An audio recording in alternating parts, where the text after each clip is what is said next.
Hey family, this is Pastor Jennifer, lead pastor here at Jackson Revival Center Church, and we are so glad to have you to meet us today again in the break room. We are so excited to have as our guest Ms.Cherrie Tobias, Regional Director at Mississippi Department of Child Protective Services. Ms. Tobias graduated from Callaway High School and got her undergrad and graduate degree from Jackson State, the Jackson State University, the I love.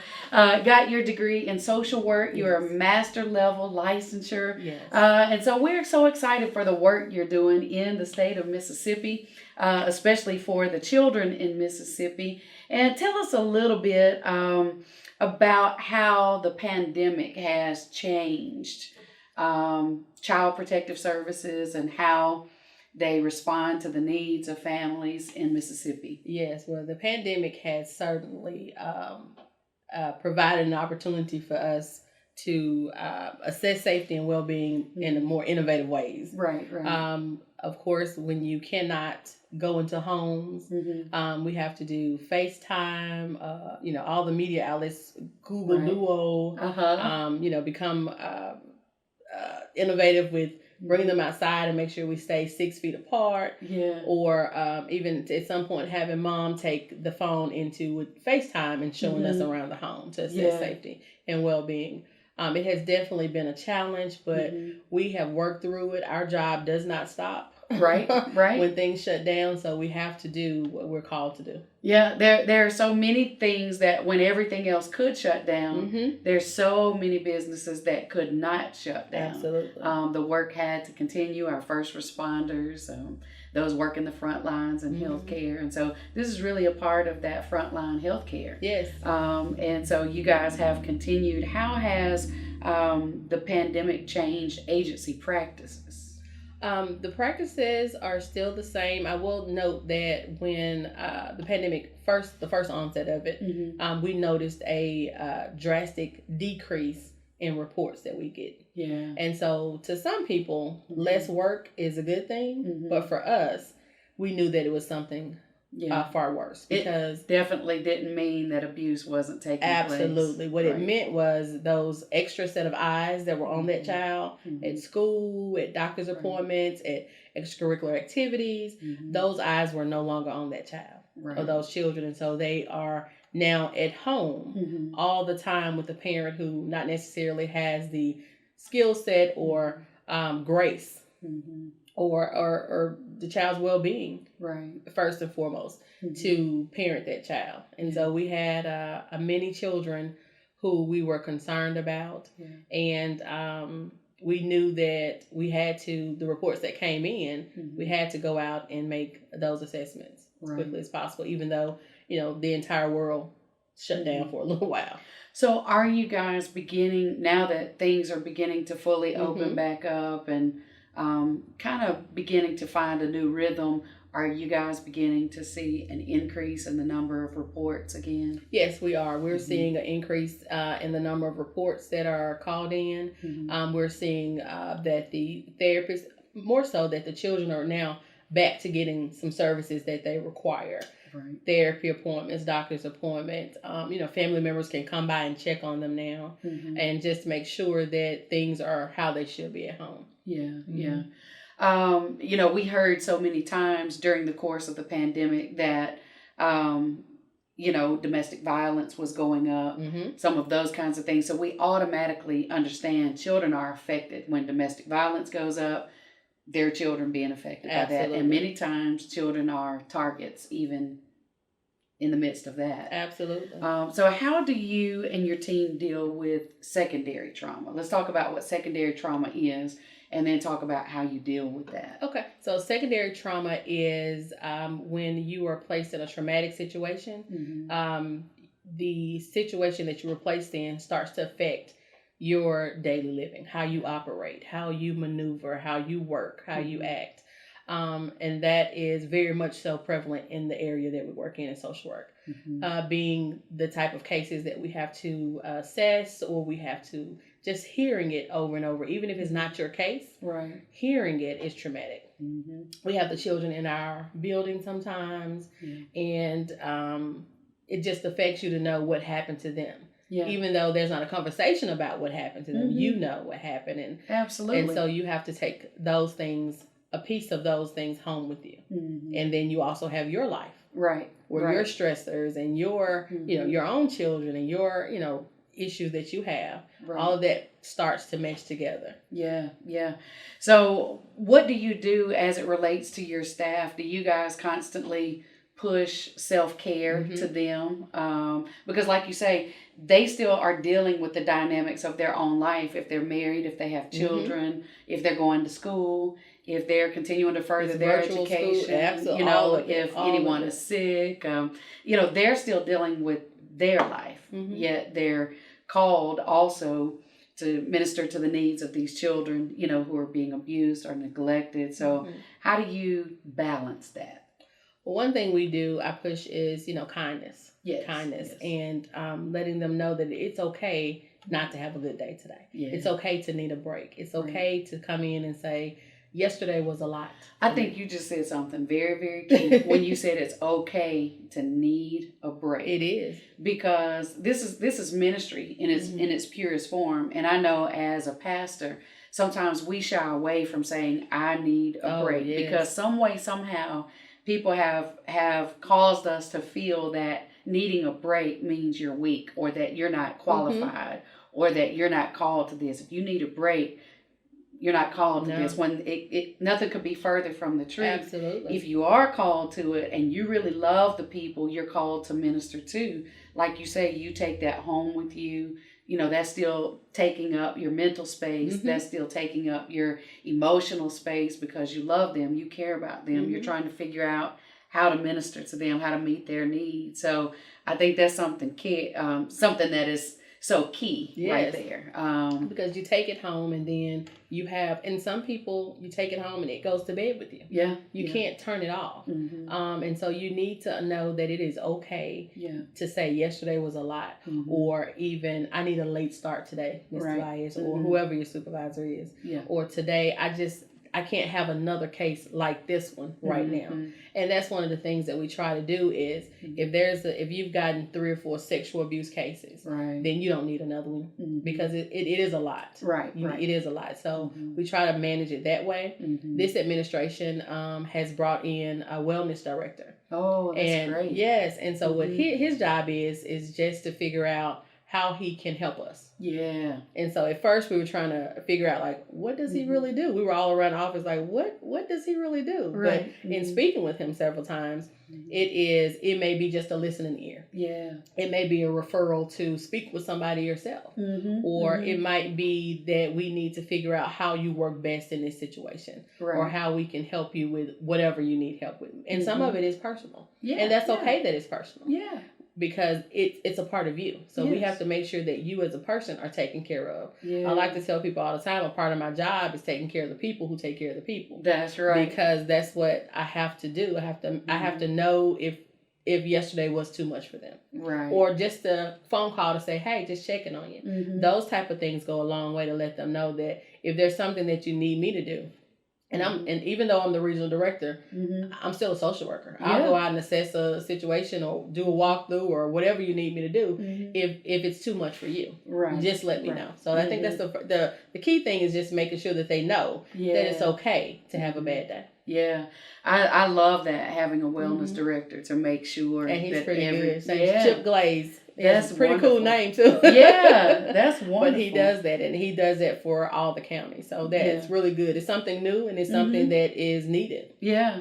So everything about the pandemic hasn't been bad, I guess, because it has forced us to think outside the box, forced us to find new ways of doing things, forced us into a place of innovation, and really pushed us out of places of complacency where we've become comfortable with doing things one way. Right. And I think what that also has done, like you said, is putting him in place just to say, hey, I'm just here to check on everybody. To tell people you matter. Exactly. You know, the work matters, but the people doing the work matter also. We're not just concerned with the work. We want to make sure that you're okay. Because if you're not okay, there's no way that you can do this type of work, because it is can be consuming.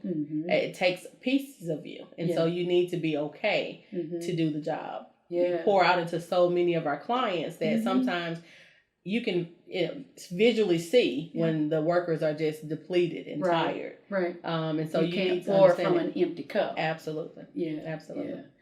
Yeah. So what are some things that people can do if there are people who are watching today and they love the work that you guys are doing and they say, how can we be a part?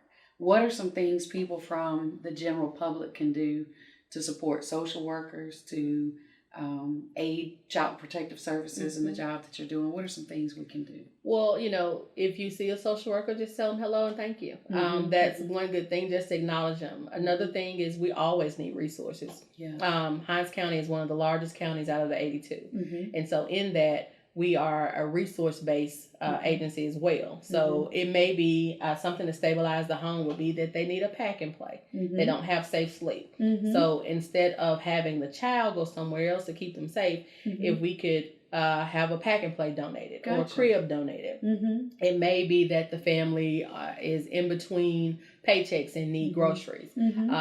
Donations of gift cards for groceries or light bills and things like that. Now we do resource out to agencies, but sometimes the need for those agencies is so much that they can't accommodate each family or get to people as quickly as you because they have their paperwork and their red tape that, and if some of them, if you've been one time, then you can only go one time. And again, poverty is not a reason to separate families. That's right. So we try to, because they haven't done anything wrong, it's just a situation. And so if we can pay that light bill or repair that house or make sure they have it's up to par, have a bed. I've gone into homes where when I entered the door, it wasn't a single piece of furniture in the whole house. They were sitting on milk crates and they were sleeping on the floor with one sheet, not even comfortable. And so what I like to do is when I go into someone's house, I always like to leave it better when I leave. And so with that, it takes, partnerships such as your church. Every year for the last 4 years, your church has sponsored at least 75 to 80 of our foster kids for Christmas every year. And it, sometimes the number goes up and you always accommodate. You always make sure that those children have a wrapped present. And that's one of the stipulations from your church is that those gifts have to be wrapped. Because they want them to open them up. That's right. And they deserve a Christmas just like every other child. Know that they matter, that they're valued. Absolutely. And that's so appreciated. And I wish that sometimes you all could see their faces when they come to the office to get them sometimes. Wow. It is amazing that, because, we know that there are things and their stuff, but for children who have to leave their stuff behind, and sometimes it's multiple placements. They leave their things or they've not had a birthday party, or they had a birthday party and had to leave their bike. And for them to get a brand new bike on Christmas, it is just restoring. It restores hope. That's what it does.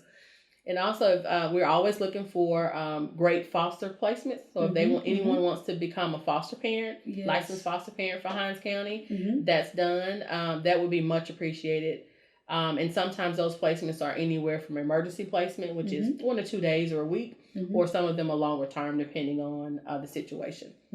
But that is absolutely needed. Foster parents, they are sent from heaven. Yes, absolutely. Sent from heaven because they have to, they take care of these children like they're their own. Yes. And sometimes at the end we have to say, give it back. I know. So I have some family members who are foster parents, and I've seen, those times where they get so attached to these children, love them so much, and then to have to see them leave is sometimes just heartbreaking. Yet at the same time, you're celebrating the fact that they're able to be reunited. Because that's the way it's supposed to That's happen. right. That's the way it's supposed to. They're supposed to. You're supposed to care for them for as long as you have them. And what we encourage also is some co-parenting. So if that's acceptable to the biological parent and wanted by the foster parent, that they can link, because it's all for the love of that child. And they may need to be a resource for visitation or babysitting or depending on how long they've been there, Christmas gifts, and they can follow the family as a support. Right. Absolutely. Some beautiful bonds can be built between foster parents and biological parents, and sometimes keep them from repeating the same cycle. Absolutely, because they know they have a support there as well. That's right. And it gives that child continuity of care. Absolutely. You know, without having to have that disruption. That they've been in this home for, and some of them have been in the home for years. Yes. And so now they're nervous and they're uncertain about going back into a home. But if they knew that biological mom and foster parent were on the same page with, hey, we're providing love, it doesn't matter what house you're in. That's right. Then they know that they're safe and secure. Yes, yes, indeed. So if there are people who say, hey, I'm interested in exploring that foster care option, who would they contact for that? We have a number on our website, Mississippi Child Protection Services, and it's going to be the resource unit. Licensure and resource. Or they can call our hotline, which is the 1-800-222-8000, and just let them know that they would like to receive a call back from the licensure unit to be a foster parent. Absolutely. And then for maybe there's some other pastors watching today, maybe there's some other churches, maybe some sororities or fraternities, and they say, hey, we can jump on board and we would love to be a part of making sure that the children across the state have a great Christmas. Who would they contact for that? Oh, they would contact me, Cherrie Tobias. My cell phone number is 601-832-5394.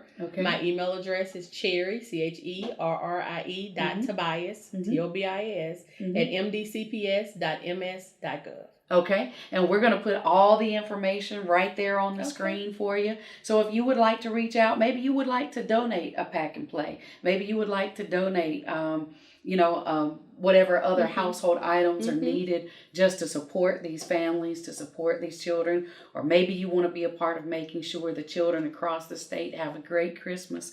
Hey, the more the merrier. Absolutely. And, so love to have people get on board and support what you guys are doing. Yes. You guys do amazing, phenomenal work. I've seen it firsthand. And so we're just grateful for what you do.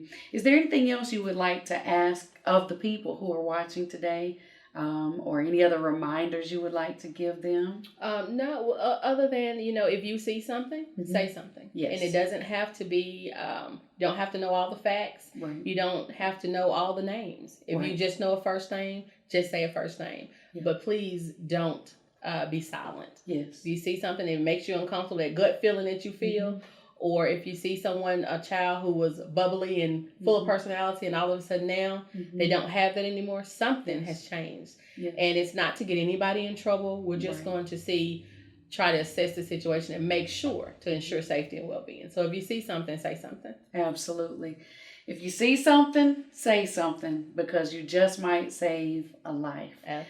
Well, I want to thank you guys so much for joining us today for this conversation with Ms. Tobias. Again, we're so grateful for the work that you guys do at Mississippi Department of Child Protective Services. And if you want to be a part of supporting the work, if you want to be a part of making a difference in the life of a child, the information is there at the bottom of the screen. I want to thank you for taking the time to join with us today. And listen, if you've been blessed or know someone who needs the information that we've shared, please tag a friend, share this with someone, and by all means invite them to join back with us next week at this same time, same place. Until then, our sincere prayer is that God's absolute best would be yours in every area of your life. Y'all go make today a great day.